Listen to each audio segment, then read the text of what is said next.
I don't think you have to worry about complacency in any regard at all. And here's why. Let's say I work a labor job. Let's say I was a construction worker who's building a building. Okay, cool, right. And you are a salesman. You have to call as many people as you can, sell the product that for the company you're working for. So what are our definitions of hard work?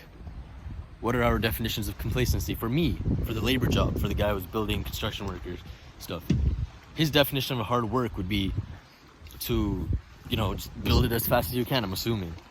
You'd want to build whatever you're building as fast as you can, get it done quick so that you can move on to the next project. Okay. What would the salesman try to do? He would want to try and call as many people as he can, try to get as many sales as he could. Because that gives him a good reputation within the company, same within the labor job. Now think about this. There are millions, tens of millions of both.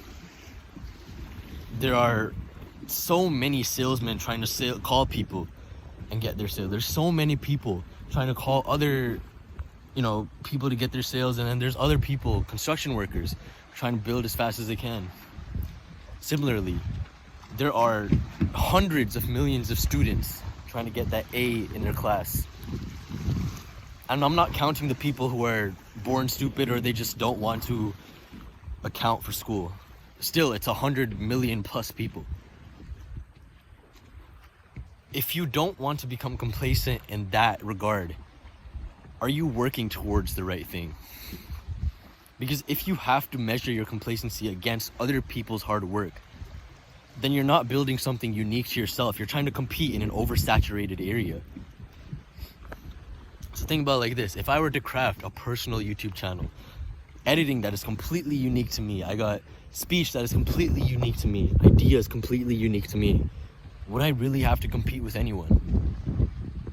Because I know for a fact there's an audience out there waiting to get my content.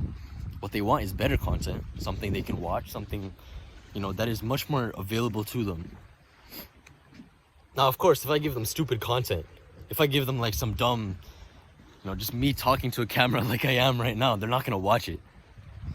But if I do give them a quality video, that's what matters. And that's called leverage.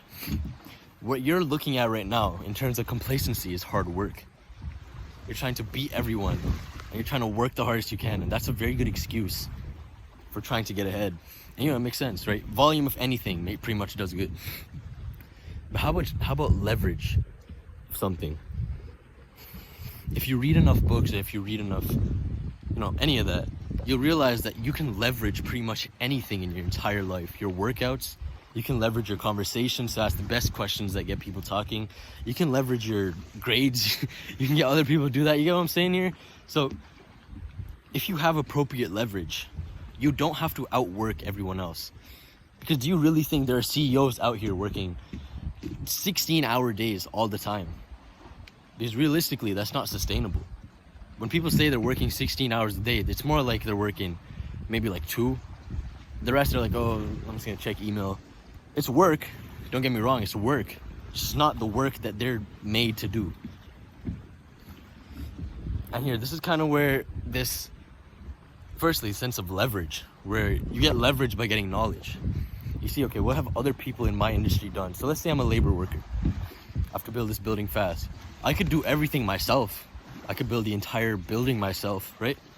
Why would I do that when I know that there's other people out there waiting to be paid to do the same work for me?